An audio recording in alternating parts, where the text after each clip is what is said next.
बेटी ने रोते हुए बताया, यहाँ मैं और मेरी माँ ही रहती है, घर तोड़ दिया, अब हम कहाँ जाएंगे।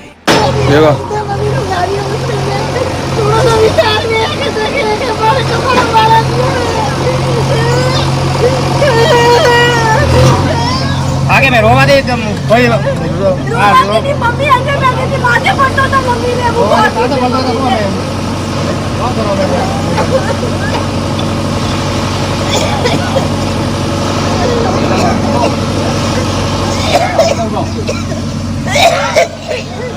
के नारायण भाई एक घर टाड़ो मोर तोड़ो कने वोटिस नहीं जाना कोई बीजेपी वाले सरकार कोई भी वो कने वोट मत दो हां वोट ही मत दो गामवाला कोई वोट नहीं जाना અને અઘરું કયું ભાઈ અને ઘરે કમાવા વાળું કોઈ નહીં હે પેન્શન થી ઘર હાલે રહી હે પણ હજી તો એ પેન્શન થી ઘર હાલે રહી હે એ બે માં વેડી છે बोलो बोलो बोलो बोलो ऑल इंडिया बोलो बोलो